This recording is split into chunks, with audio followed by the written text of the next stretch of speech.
Hello and welcome to the Cutie Art Crusaders, episode 150! Woohoo! That was surprisingly quiet, Bert. Yeah, Bert. What happened? For May 26th, 2015. My name is Rainbow Plasma. I'm the organizer and host of the podcast, and today I'm joined by... Brenda 1, the special guest coordinator, and this week the editor. Flutterguy 317, I'm the media manager for the podcast. And I'm Atmos Brock, I do the questions and the DeviantArt. Can you horn me one more time, Bernd? Thank you. Hey! All right. So, welcome back to the apparently now soundboarded Cutie Art Crusaders. Oh my god, we need a soundboard!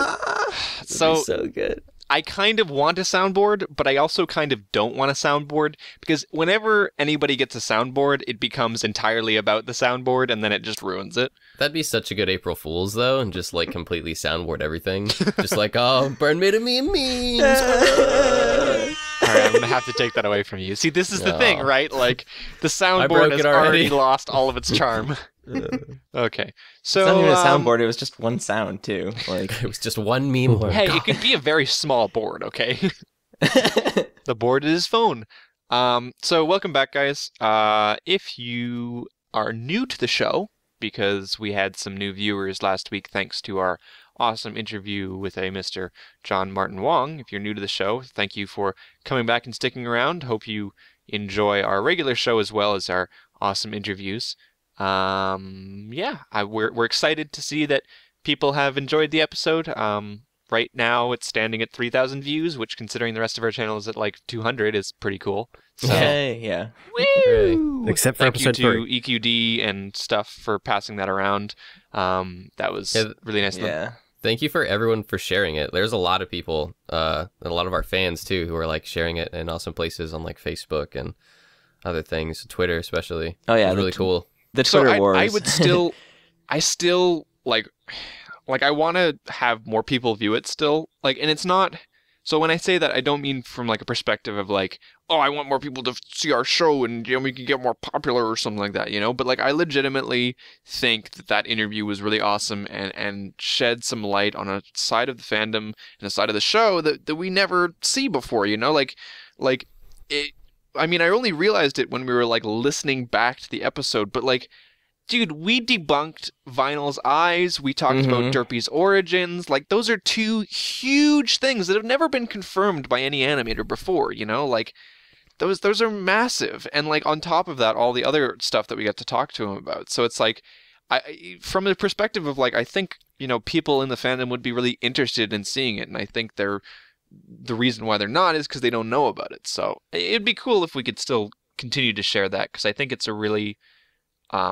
kind of awesome opportunity that we got, and I'd love to share that with other people. But anyways, it was good to do it. It was good to see people kind of make that effort to share. It was really nice of you guys to do that, because it definitely means a lot to all of us, but especially to me. Yeah, if you guys want to keep spreading it around, that would be fantastic. Like, if you know of any news outlets that would be interested in showing. Yeah, we just hit up EQD for it, and they got a post up. So. I don't really know any other horse news outlets, so maybe Other there's a horse secret news. one out there. Yeah. I don't know. It's called Horse News Outlet. Yeah. .com. .com, yeah. I'm going to have to check that URL to make sure we can use that. So, Bern, do you have some big news coming up soon-ish? Yeah. What is it? Not this weekend, but next weekend's Everfree Northwest, right? Yeah. So yeah, I'm going to be going to Everfree Northwest, which is going to be pretty cool. Dark Flame's actually going to be coming here this weekend, and he's going to stay a night at my place and then head up to Everfree Northwest. That's cool. So you're just going up there for the weekend, or are you going to spend any more time in Seattle? I'm going to be going up there on like maybe Wednesday night, so I'm going to be there kind of early to hang out with a bunch of people, including Dark Flame. And then Johan's robot is actually going to be taking me to a Mariners game, and That's cool. I've never been to a baseball game before, so that Really? will be an interesting experience. Never been to a baseball game. Well, let me prepare you a little bit. It's going to be really, really boring, but it's a cool experience. Yeah. Yeah, right. Make sure to get some food while you're there, even though it's like, overpriced. But yeah. I've never been too big into sports and never gone to a lot of sports, and then like I lived in Alaska, and so there's not a lot of like outdoor sports there. Well, there's not a You lot mean of you didn't- major. You know what I There's mean? no major league sports yeah, there. that's what I mean, and that's mainly what people go to. But the thing in Alaska that was big, and I've talked about this before, was hockey, like minor league hockey, B league hockey. Well, I mean, it makes And sense I went to based on the that climate, a lot. right? Everyone in Alaska went to that a lot. Yeah. Well, that's Big on cool. I hockey. didn't know that you'd never been to a baseball game before. It's I guess it's kind of like a something that I take for granted. But growing up in Toronto with the Blue Jays, I used to go to games every summer. So it's a really cool experience. Again, it's like. So, like, even baseball fans can admit that it's kind of a boring game unless you're, like, tracking stats. But I like how, like, casual it is. You can kind of, like, you can sit down, and it's almost like you're sitting down at, like, a bar or something and chatting with your friends, and then also there's a baseball game right there. Yeah, that's what I heard. So it's a great way to kind of go and relax somewhere, and it's a really cool experience to go with a bunch of new people, which is exactly what you're doing. So that's awesome. Yeah, it'll be fun. Looking forward to it. Yeah, cool. So have fun, meet a lot of people there, and yeah, if you're going to Everfree, meet up with Burned. Tweet at him. Yeah. No one ever meets up with Burn. I mean, like, there's definitely, like, friends of our show and stuff and people who, like, we know well and love, like, Citizen Smiley and stuff. They get in touch with me. But I only maybe had a couple people who were like, oh, man, I heard you going to this convention. The last big one I can remember is, like, Mummified Mustangs. Well, I heard you were going to the convention, Burned. what's his name? Oh God, I'm blanking on the name. But we met up. We met him at the meetup at BronyCon last year. And he's always. Oh, in the you chat. mean Space Howitzer? Yeah, Space Howitzer. Yeah, that was kind of Yeah. cool because I didn't expect him to be there, and like we like don't really talk outside of the chat, so it was like, yeah, that's kind of cool. Right? Yeah. Right. It's like we have a Twitter. Use it. Yeah, so if you're going to Everfree Northwest, hit Burned up. He'll be in and around doing his thing. Hit me up So on go up Twitter. and say hi.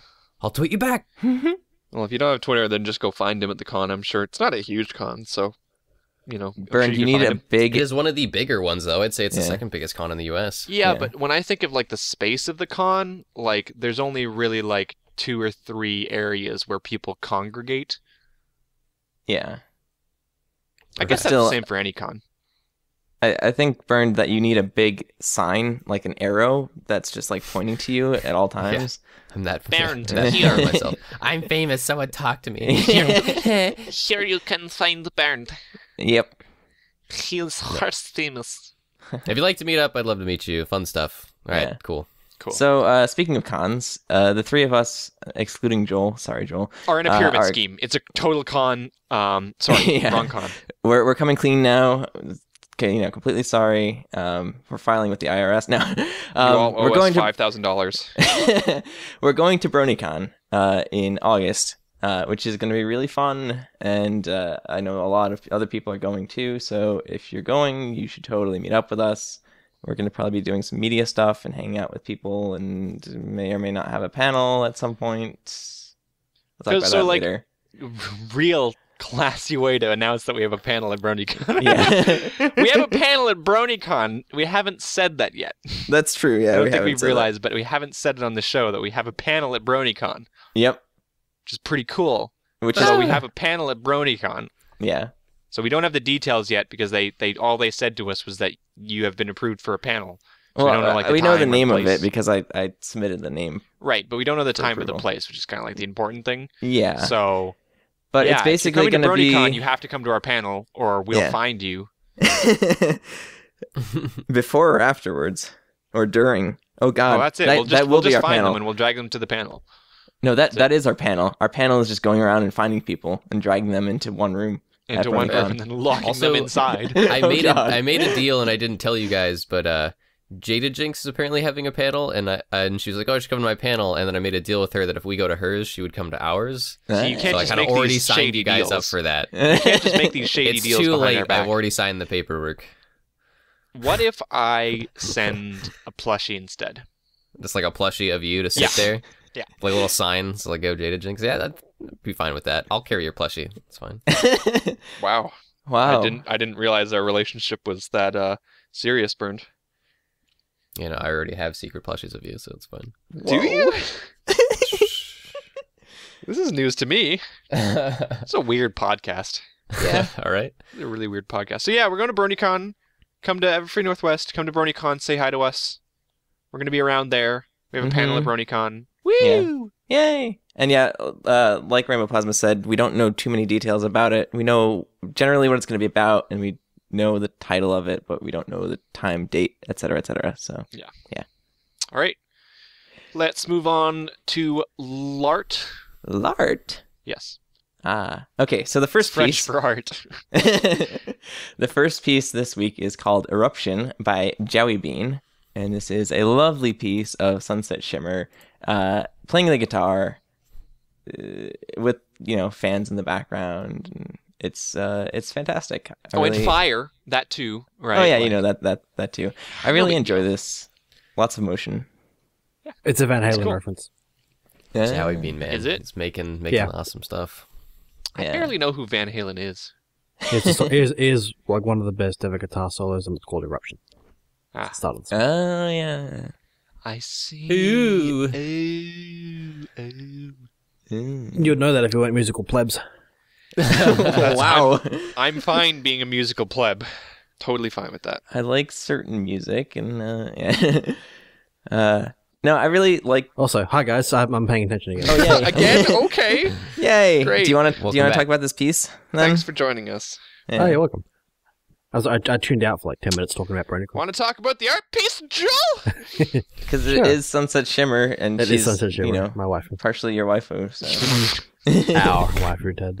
Our waifu. Okay. Thank you. Was that what I missed when I didn't watch that episode that you two Yep. made? Mm-hmm. Yep. I thought I could have sworn that Ted would have been the one with the waifu. That's Oh, what no. I've assumed all these weeks. She's both of our waifu. She's We've learned to ours. share. Oh boy. I do not regret not going back to listen to that episode. It's so good. Anyway, she's really enjoying herself here. Mhm. Uh huh. It's true. She's having a whole lot of fun just shredding on the fire guitar, and there's like flame everywhere, and it's all red because she's red, and it's all like one palette color, and it's great. So, can I just bring up the fact that, like, based on the tilt of the background, she's totally falling off the stage, right? Oh yeah, clearly. like based on the tilt, it looks like the floor that she's stepping on is actually the side of the stage, and she's totally just like twisted an ankle and is falling right off, and she doesn't notice. She doesn't Actually, care. what you don't see is that it's during the rapture, and so like mountains and the floor are heaving and stuff, and she's just like playing right through it and all. Is so, rapture a Either that or pun? she's causing the rapture. Yeah. Yeah, so it looks like she's falling over, isn't it? Doesn't it? Worst episode. Like it looks like she's falling over. Well, it looks fine to me. Perspective. Looks like There's action and moving. Like if you were Yeah. to take a picture of anyone who's in the middle of doing some kind of really intense action, they'd probably look like they were falling over. that is also true. That's a great point. Yeah. Candid. It's funny when you take like candid photos of anyone, it either comes out amazing or they look like a goofball. And this might just be this is like best of both worlds here. Like you have like the goofball, like whoops, might be falling over, and also like a pretty good candid shot. Yeah. I mean, because she has momentum. I'm guessing that she's running across the stage in this. So, like, it's not completely out of place. And she has the swoosh marks from like her guitar and then like her foot and stuff. And like that to me shows like movement where it came from somewhere. So, like how did that happen? I don't know. So her leg was by her head, and so was her guitar. Yeah, so like did she just do like a front flip and then she's like landing and like doing like a soccer slide on stage? Or Maybe. Yeah. what's she going like on there? swung the guitar around her to like that crazy rock thing. I don't You know. can see her, But her there's- hand coming down into the strings. I think more like jamming on the guitar. More of the point is that there's some awesome lines that do create some kind of sense of movement and power and flow that does make this piece look like the epicness. You know what I mean? Mm-hmm. Yeah. I also like the there's a lot of verticalness in this piece. Like the actual bounds of the piece is vertical, of course. Like it's whatever you call that. It's got a vertical composition to it. And it's also like a lot of these lines are kind of going down and even though there's obviously diagonals, like the piece itself feels very vertical, not just because it is more tall than it is wide, but the actual like the actions within the piece also feel very vertical. And I feel Beautiful. too that like the perspective of it, like, or not really the perspective, but like the angle, the camera angle, kind of coming upwards from the stage, giving it like this cavernous effect, kind of adds to that a little bit. Yep. Too, possibly. Yep. Also, the fact that, you know, her strings are like glowing like crazy. Oh yeah, like actually electric, Yeah. Yeah. magical, magic rock stuff. Yeah. I enjoy a lot of pieces that use a very similar color palette. You know, like this is all warm, you know, oranges and reds, and I really enjoy pieces that have kind of like one color theme to them.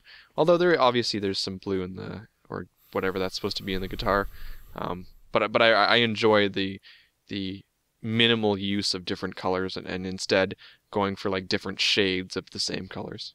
Mm-hmm. Even that blue or green or whatever it is like shifted to look warmer too. Yeah, it's very subdued. It's got huge warm overtones. Yeah. I like how the guitar is almost like not moving in this piece. Like if you ignore the strings and whatnot, like, and compared to the rest of the piece where there's all this like lines of motion and stuff, like the guitar is fairly fixed. And it kind of, I don't know, it kind of splits the piece because it's basically directly in the center of the piece, and it's an interesting effect. It's also the guitar's horizontal to our view, so it looks like the camera or whatever is like it, or whatever, like whatever's taking this picture is locked or fixed with the guitar, because everything else isn't horizontal to the guitar. You know what I mean? Yeah. It's kind of a cool effect. We did take a look at a piece a couple weeks ago by Luminora, that was Rainbow Dash playing the guitar, and there's a lot of similarities to that piece that I see in this one, mostly just in like the loose flowy brushstrokes and like the scribbles, random scribbles of light and stuff. Yeah, it's true. Did you pick that piece too? Yeah, I did. All right, nice. Self plug. I Yeah. can't believe whoever picked that one 2 weeks ago was a genius. Yeah, They there's totally a lot of knew similes, like the whole like energy ghost strokes kind of effect, whatever those are called. There's a term for that, like the lines that motion leaves in an art piece, but I don't know it off the top of my head. Like motion blur. No, it's not motion blur. Persistence like of vision. perhaps Yeah, it could be. squiggly blur lines. We'll go with it. Yeah, that's a commonality between the two pieces that you were mentioning there. Mm-hmm. Yeah, I mean, other than that, like, I like the energy, I like the piece. I like Joey Bean, big fan. That's true. I also like Jelly Bean. Mm. Looking forward to seeing him at BronyCon. I like jelly beans. I actually hate jelly. Well, I mean, What? sure. Jelly beans are gross. Do we want? Okay, Bernd, I think we need to talk about this. There's no talking. There's just jelly beans are What- gross. Guys, just turn away and block your ears for a sec. We have to, So I definitely tuned in our out for like CLC the last discussion. minute, and I'm confused as to why we're turning away and plugging our ears. we have to have a serious discussion with Bernd. Oh yeah. Can we not in the middle of a podcast? Next piece is Joel's piece. Joel, want to introduce it? Yeah, it's called something. Hang on. It's called Plus One by Assassin Monkey. Hey. And it's Discord and the Skmoos. Want to try that again? The Skmoos. One more time. Miss Goose. The Smoozg. Close enough. Close enough. I'll take it. You can just cut out the last. He is disgusting. What? No. What, the That is Smoos? gross. The smooth He's is adorable. adorable. Yeah. Look at his top hat and look bow at tie. how Yeah. look at how wet he is. He's not wet. That's a gelatinous, film over him. He's not slimy, Well, he's scaly. Jello looks wet. It looks Does it wet. not? Well, he looks wet. He looks like It's gross. varnished Play-Doh. Like Yeah. when he was shown on the show, it was like cartoonified enough. Yeah. Here it's just like you Yeah, get the with- whole impact of like bleh. With the overly realistic touch on it, like it does look like a nasty booger. Yeah. But no. Oh, No. boogers. He's a cute booger. Like Yeah. the fact that you put Yes, it is cute. The fact that you put a little cat smile, a bow tie, and a hat on what would look like one of my loogies doesn't make it any less gross. Yes, it does. No, it doesn't. Right. It's still gross. I'll make sure when I'm hacking things up to just like put little hats on them. Oh a no, little it's hat fine. on. Just take a That's a photo little and put bow like tie. a little cat smile don't on take a bow tie. photo of that. That's gross. Yeah, that's not. That's gross. But still, Smooth is cute. Can we stop featuring assassin monkey pieces? All of the assassin monkey pieces all end in the same thing. Oh my gosh, it looks so amazing! I can't believe he manages to do this. It's ridiculous. It looks all 3D and stuff. It's really cool. That too. That's another thing that we say a lot. I actually don't have the hugest amount of praise as I do for some of his other pieces. In like comparison to this one, I feel like a lot of his other works are done a lot differently and more well rendered than this one. There's a lot of things in this one that come off to me as seeming almost two-dimensional or flat. Well, I think there's definitely a layer. Like if we were to look back on some of the other ones he featured, like there's that one that he did with like the bubble bath and Twilight and Fluttershy. I don't remember what it was called, but that one had a lot going for it. It had like a very detailed background. It had different layers of like foreground, midground, background, and lots of detailed characters and stuff. Whereas I feel this one was his time was all compressed mostly into the smooths here. And I even would think that Discord and the way that he looks is almost kind of like an afterthought in comparison to the work that was put into the smooths. Yeah. It's the piece you were just talking about is called Sweet and Dirty Cleaning. Right. And yeah, in that one, it's much more like a digital painting. Things are kind of like rendered in full. Where in this piece, like the smooge is very well rendered with like his shininess, and we were joking about his grossness earlier, because it is very realistically rendered. And then Discord, like he has a lot of really good shading on a lot of aspects of him, especially his Dumb and Dumber suit, which is great. But like him himself, how he's kind of like, you can see how he's cut out from the background because the background has that background blur on it to show it's in the distance, which is good. I like that. But he himself seems to kind of literally just float, almost like he's like placed, in the scene, and where it does create this sense of like he's separate and like they're in like this midground area from that blurry background, but it's kind of just that they almost look like a cardboard cutout ish standing there because they're all on the very similar value scale, and there's not a lot of shifts to show that they are like in different planes from each other. So like his head and like his back, even though his head is in front of his back, they almost like tend to like piece together and like be just like very same-ish. I don't really have a good adjective to describe it, but I think it looks like a formal photo. Like people have photos being taken of them at like, I guess, proms and weddings and stuff. Have like the professional photographer set up and just taking a portrait. It looks kind of like that. Yeah, could see that. I mean, I just feel like when it comes to rendering something to make it look 3D, in the kind of almost clay way that Assassin Monkey does, that there's still this aspect of an uncanny valley of sorts, where if you try to get this effect and you just miss it slightly, then it can really detract from the piece. And I think, I really do like the smooths, and I think it's an incredibly impressive rendering of a realistic version of him, and it looks fantastic, and I have no qualms about that character at all. But I think Discord himself falls very much into that kind of uncanny valley, but obviously the uncanny valley when you're trying to render something in 3D using just digital painting. And part of that I'm sure comes from an experience. In the description, Assassin Monkey lists that he says it's not my strongest piece.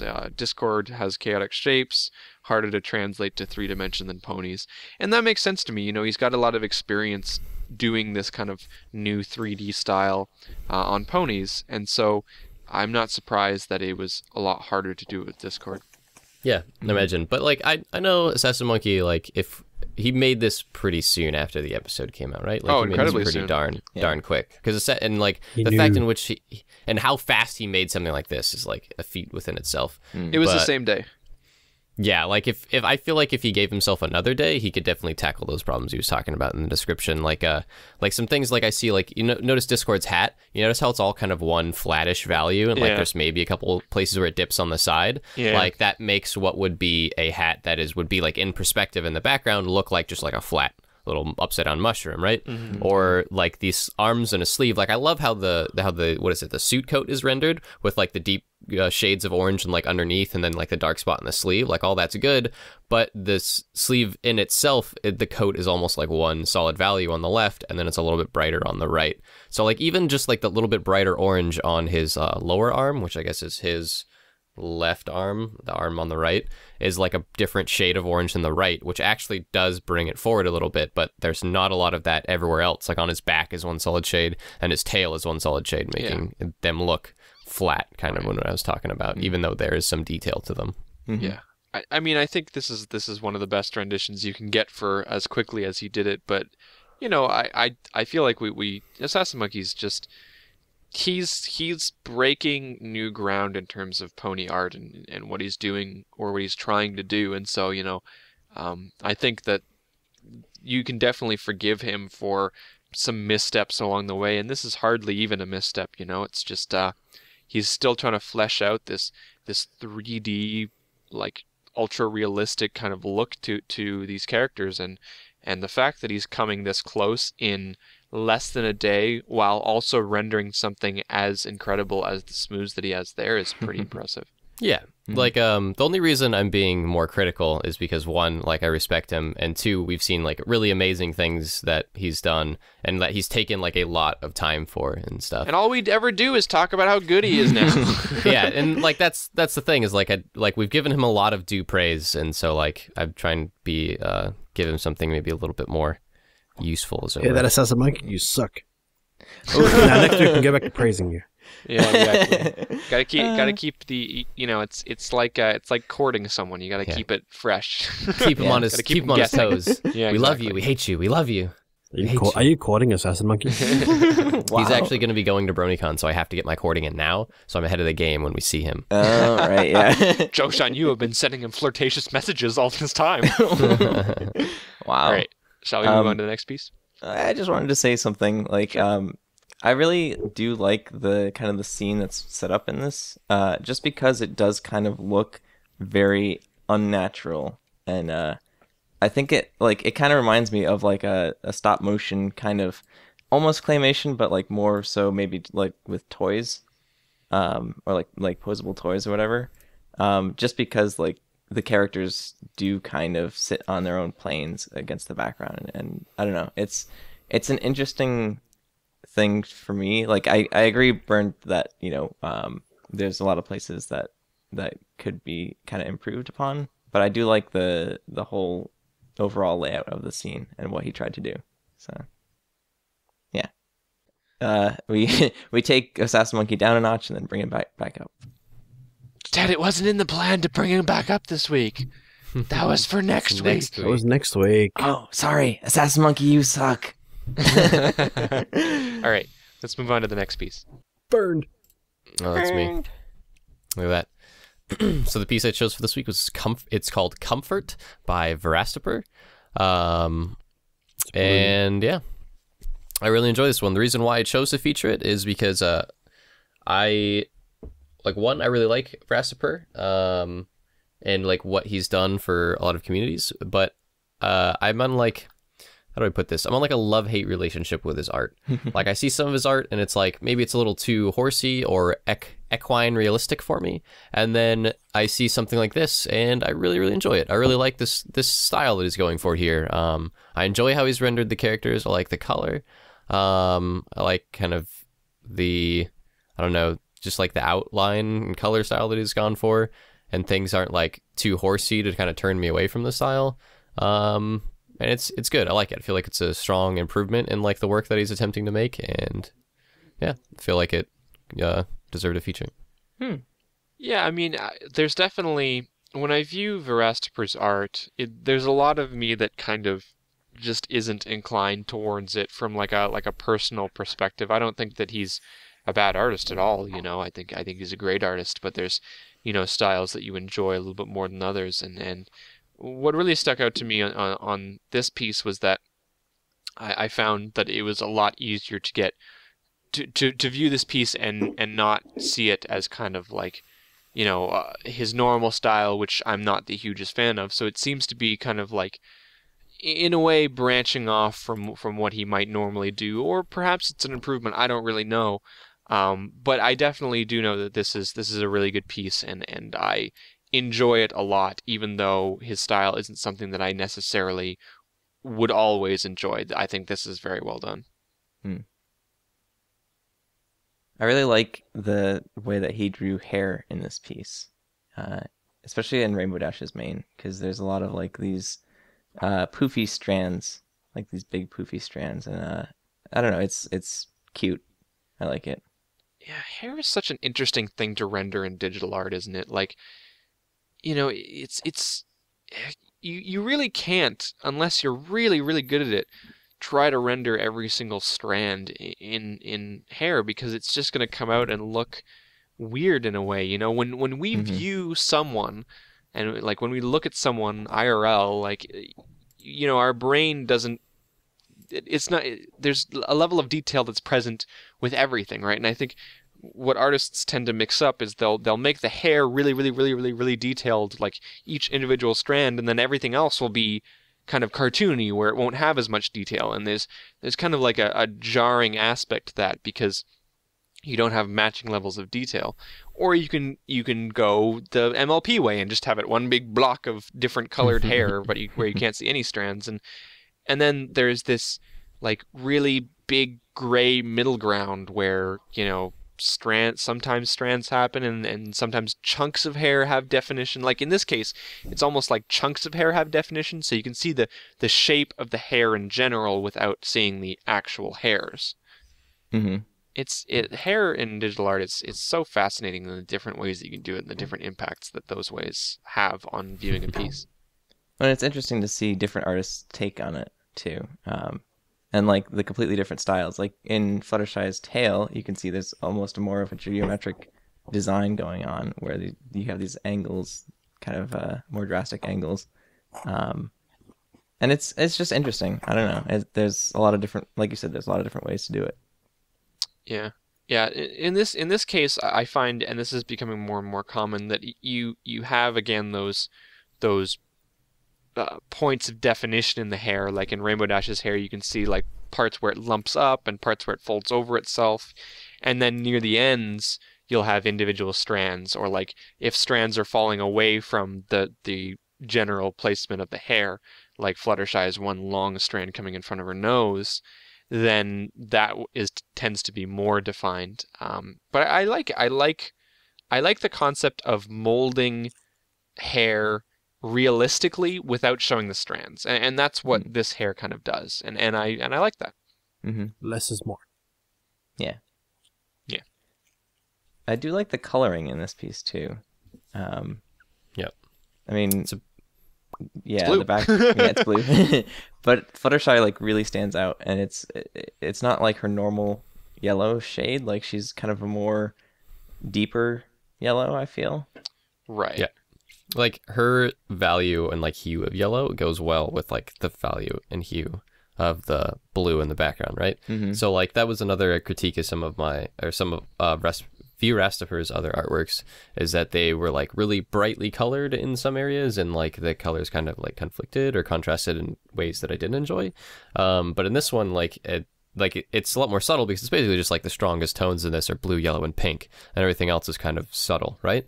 But those hues of color, for me at least, go together really well, and they blend in other areas too, where they kind of overlap, where like blue overlaps Fluttershy's hair, or there's a lot of blue blended in the top of her mane, above her head, on the top of her head there. Yeah. And I like the color scheme in this a lot. Yeah. Why? I mean, Rainbow Dash's eyebrows orange.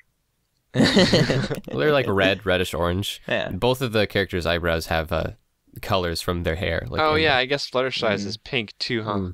Yeah. But shouldn't Rainbow Dash just be like rainbow? Rainbow eyebrows. It's fine. I don't mind the red eyebrows. I like that little It's like style. a little personal touch. He kind of like he added a few little personal touches to kind of make the characters a little bit more original, right? So like the cutie marks are a bit more detailed than they are in the show form. So like Fluttershy's little butterflies, yeah, and then Rainbow Dash's Rainbow Dash's butt cloud has a few more swirls than normal. Yeah, go on about her butt cloud. Never heard it referred to as a butt cloud, but No, now honestly, that's the only way I'm going to say it from now on. It's like a moon butt or sun butt. Yeah. But anyway, and then the wings too. Like Rastor is very, very, very famous for his very detailed wings. I've always loved how he's rendered wings. And so like here he has a like kind of them both like folded and put together, but there's still a lot of like details put into the feathers and like the lance and the feathers on them. Yeah, he does the wings very similarly to how he does the hair, as I mentioned before, where it's got like it's in between the non-definition that the show gives and the super realistic. Oh my gosh, every feather, you know. Yeah. It's kind of like a general definition of shorter feathers at the top and longer ones at the bottom without actually defining every single feather.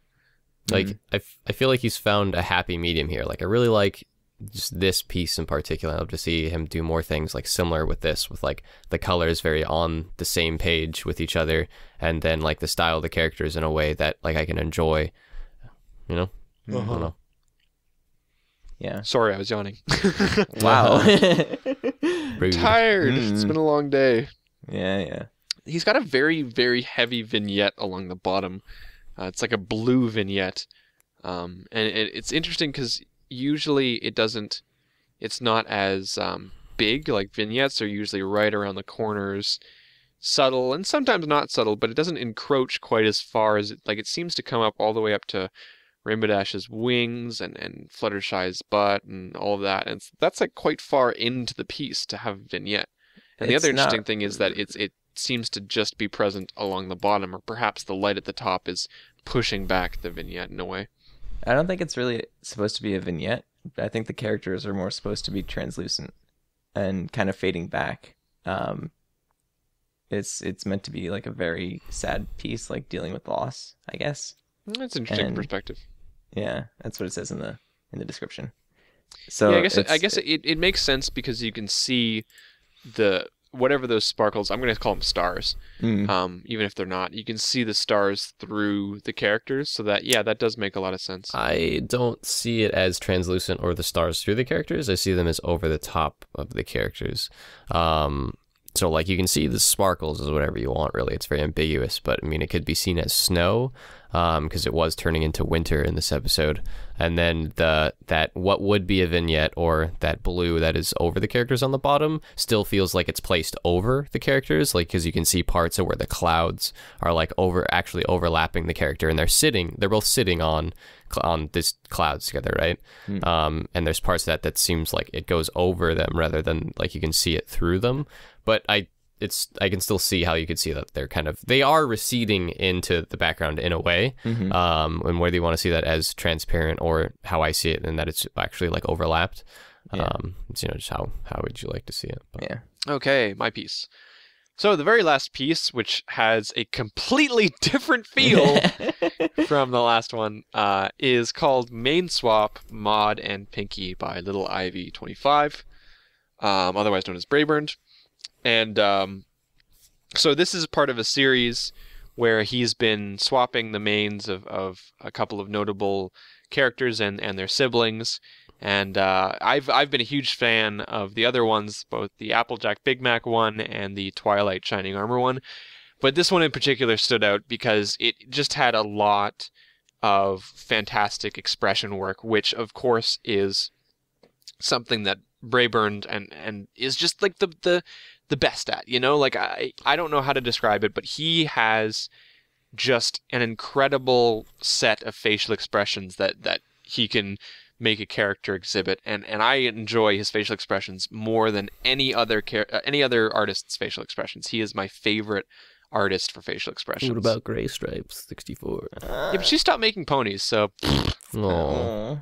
She had good expressions as well, but there is just something about Brayburn's expressions that were just they're so good. And I enjoy both of the expressions in this piece. Not just like obviously you can look at Pinkie Pie's and you'd be like, oh my gosh, look at it, it's so happy and stars in her eyes, right? But I also enjoy, you know, Maud's expression, and I feel like both of them give off a lot of great emotions, and I love the contrast or lack thereof. Yeah, I love the contrast of the mane and the expression. I mean, that's what makes Maud and Pinkie Pie work so well within the show themselves is that kind of contrast between them. But when I looked at the previous mane swaps, there isn't as big of a contrast between the characters' kind of manes and their expressions as much as here. You know, you've got Pinkie Pie's flat hair, very boring, and then her crazy expression, and then you've got Maud's flat face, very boring, and then her crazy hair. I love the kind of juxtaposition.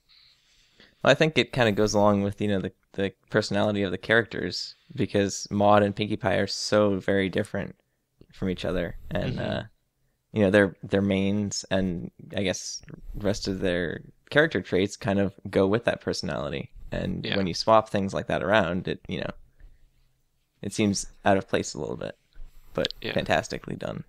It's great how the hair has, like, each hairstyle has its own personality kind of going on with it too. Like, there's physically balloons like stuck to Maud's like Pinkie Pie hairstyle, right? And like and there's gummy like up inside of it, and like all the little curls and things is coming off of it. There's like expressive hair work. Pinkie's got Boulder in her hair with the hat. Boulder was hungry. It's really it's really cool how it can kind of give characters their own kind of personalities just based off of the main style.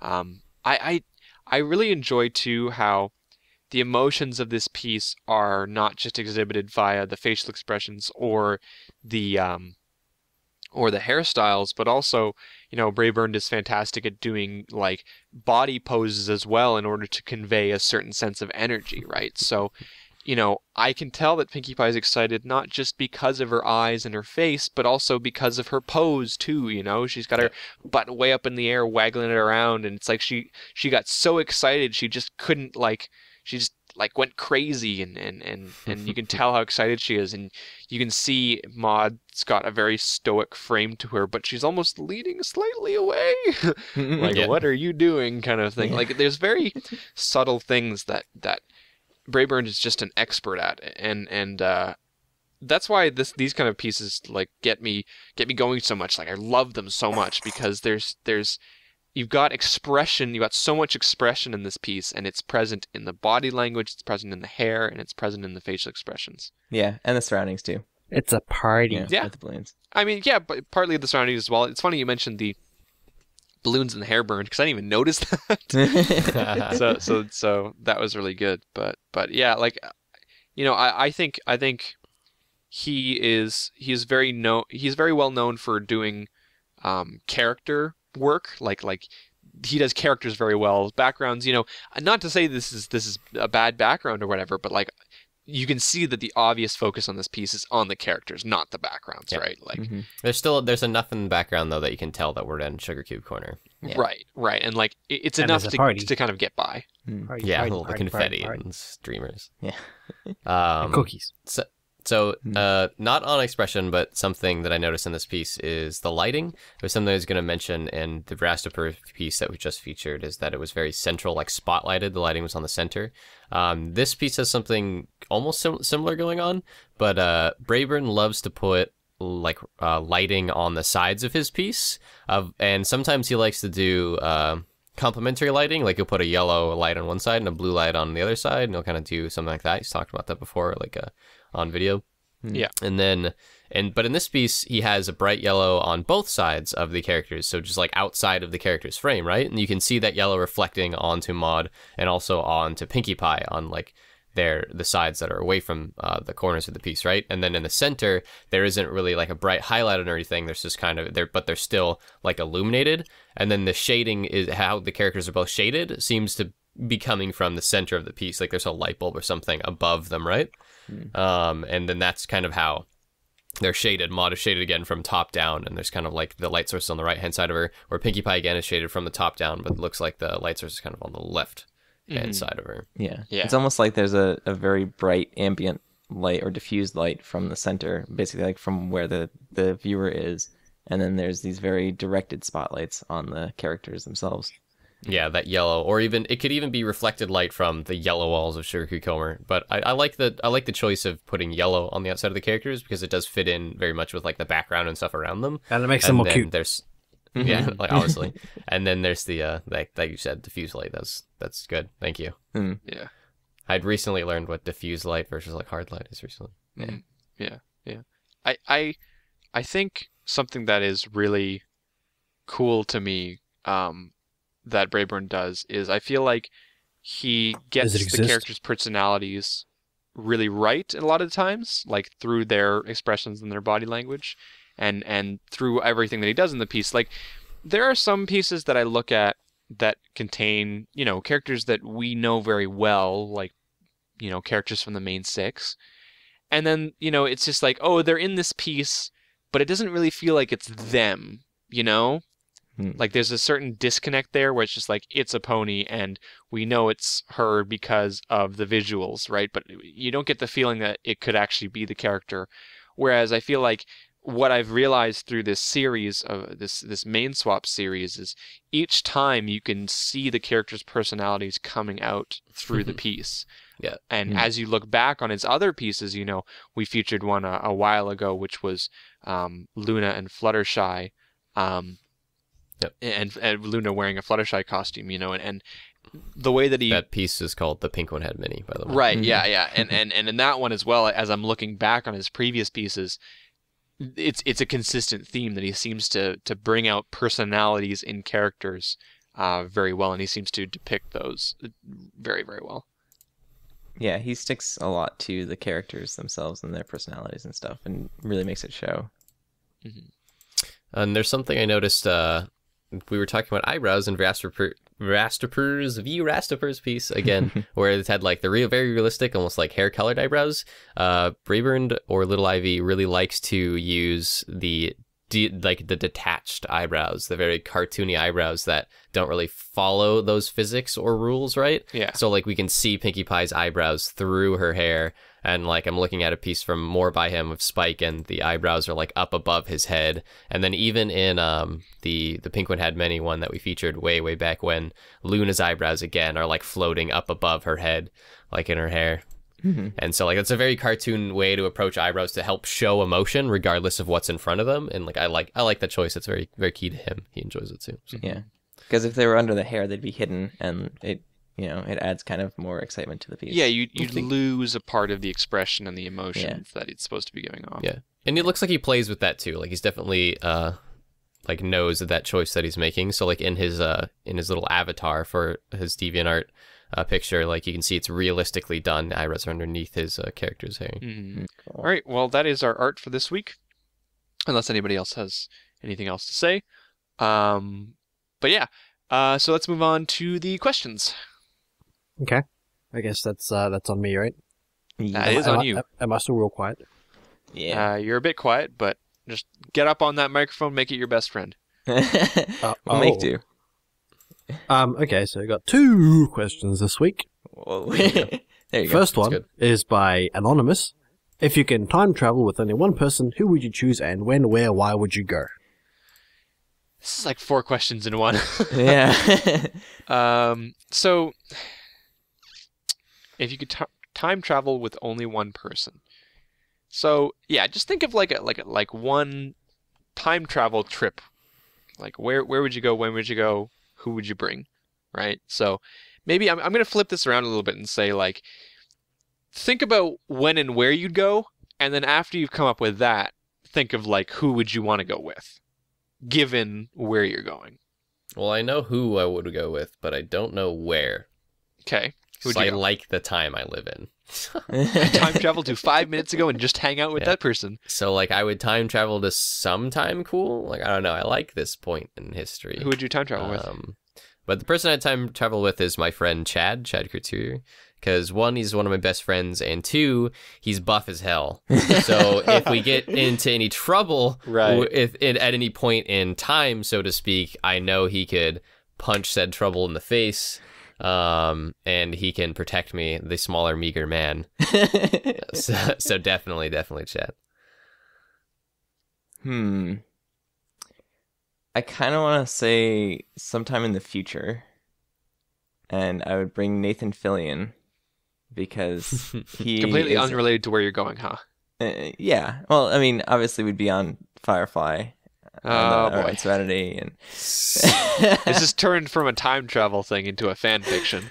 Yes, it does. Yeah, like if we're going with that, I would time travel back, grab the younger Angelina Jolie, and then we would go into the future. No, I don't know. Yeah. Joking. So I started like thinking like, you know, I suddenly got into like a storyline where it's like there are people planted around the like I would want to go to a time and have someone from that time who also like knew of my time to show me around.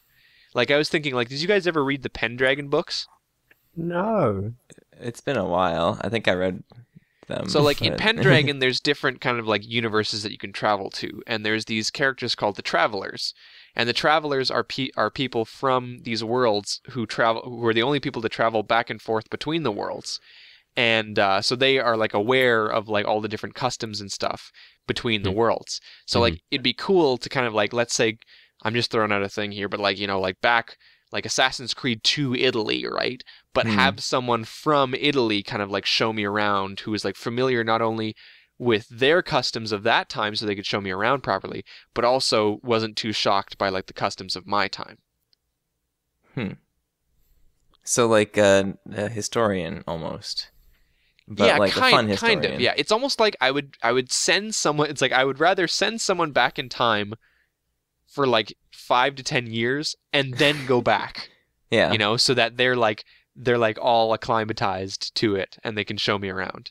Like voluntarily, yeah, they would go like, back in time, or yeah. you'd just be like, "You're gonna go back in time," and then show me around. Like I'd send someone back in time and then like, you know, go back in time 10 years from that point, and then find them and they could show me around. Yeah. Anyways, that was my headcanon. I don't really have a time that I want to travel to. I like the present. Yeah, me too. I would go to the future and I'd bring Christopher Lloyd because he's been there. Ah. I'd I bring like that. Denzel Washington and go back in time and save that ship from exploding in Deja Vu. I don't even know what to spoil it for. Is it spoilers if it's the entire premise of the movie? What's that movie? Deja Vu. Deja Vu. I haven't seen it. Neither have I. Spoilers: the ship actually blows up. Spoilers, like spoilers. There's something I don't know. I just realized I totally spoiled that movie. Whatever, it's good. Go see it. Spoilers: the Titanic dies. Spoiler alert: Titanic gets wrecked. Wow. Wow. All right, you may proceed. Second question by Sonoblitz is: what is the one awesome, insane, crazy thing you really want to do or already did? Anything goes. Skydiving. Let's go with Ted. Oh, I think Max said my answer. Skydiving would be cool. I kind of want to do it, but part of me is scared of it. Not really, but like, yeah, I don't know. If I had the time, was all for show. He's totally scared of it. If I had the time, I would totally go do skydiving. But I think that it's kind of the thing that you'd have to do with friends. So like, I would need to have friends. Wow. I love you, Ted. Can we answer the question before we all get depressed? My goodness. I would jump out of a plane with you, man. Next. Something I would like to do is sing publicly. And like practice, maybe get good at it. So something I wanted to do for fun was at like Evergreen Northwest or something like the Berry Tube meetup, lead like some kind of like a group song. Like there's these sailor shanties that I wanted to learn and sing that are really awesome, and then also be able to sing with my guitar. But I've never like practiced anything like that. But I feel like I'm capable of doing something like that if I actually practiced. This is pretty public, bud. Well, like, yeah, but this was something I became good at, right? Like when we first started this, I was bunk at talking in front of a microphone, and then like going in conventions, talking in front of a camera, talking with people at conventions was something I became good at, right? Yeah. And like I'm proud of that now, and I can do public speaking now. Before, public speaking, but now like I could get up on a stage with a microphone and I could like put on a show or be that public speaker. Right. Like I could do that now, and so to do that, but singing would be something that I would think I would love to tackle. Oh, I think that's. Man, this is public, so sing here. Yeah, go ahead. No. Oh. No, I think that's really awesome, Brent. Although I do have to inform you, that guitars can't sing, so you can't sing with your guitar, unfortunately. But Can't tell me what to do, man. Can't hold me down. Definitely you know who keep going can with sing. that. That's a cool answer. You can sing to his guitar. Yeah, you could. My guitar listens to me. Woohoo. Joel, what's the one awesome, insane, crazy thing that you really want to do? Well, I was going to say a variation of skydiving, but now that there's been another 2 of them, I can't say it, so I'm going to go to space. Space. Hey. Space! Cool. So like one of those like spacewalk things, Would you do that Mars mission? but like Yeah, or, obviously like, that don't exist right now, but will exist in the future. Yeah, like do a spacewalk. Yeah. That'd be Yeah. pretty cool. But Yeah. would you be willing to do what was that one trip no return Mars thing? You remember that? You know what Oh I'm talking about? man. Yeah, I don't know. Yeah, I don't know about that. That's tough. No. I don't know. Is it going to be internet? With a 8-minute No, I mean, you it's- get to no, talk. it's You get to not. talk to boring people at NASA all the time, but that's about it. Like the No, I Mars wouldn't. Wide Web? Yeah, you would not be I able to play wouldn't do games. the Mars thing. Aw. Third And you can question: take your DS. Would any of you do the Mars thing? Nope. I'd think about it. I would I'd consider Bird it. would go to Mars. Huh? Well, I don't know. I mean, I like my life, and I think I'd rather be a father than go to Mars. So like, okay, You could so be a here's, father on Mars, so you can here's- have little Martian babies. Oh, that's a good one. If I can bring my family, we're going to Mars. We're going on a road trip. We ain't coming back. knock him out, stick him in a spaceship. Wow. So have I mentioned like what I think about like the whole Mars trip and like colonizing Mars before? No. I definitely haven't said it on the podcast, but so here's my deal, right? So there's that one-way mission to Mars thing to try and colonize Mars, right? Hmm. So part of that is they're probably going to want like new humans to be born on Mars. Babies. Like they're gonna want that's what's gonna happen, right? Hey, Lamau. Mhm. Yeah. So here's the deal, right? How much would it suck to be those kids? Right? Yeah. Like when you grow up as that first generation of people born on Mars, yeah, you're the first ones, but you don't care. Basically, your parents are like, "Hey, so where we were born was this beautiful paradise where you could step outside without fear of dying."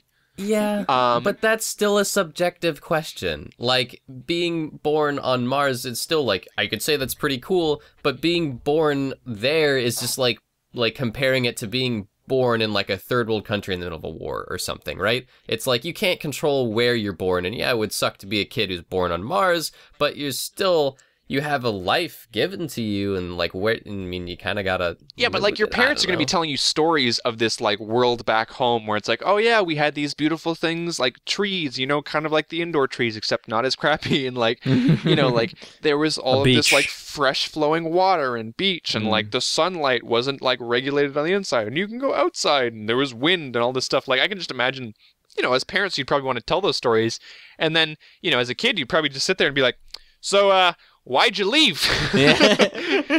Why didn't you have me there? Yeah. I take like kind of the like, I see your point, but I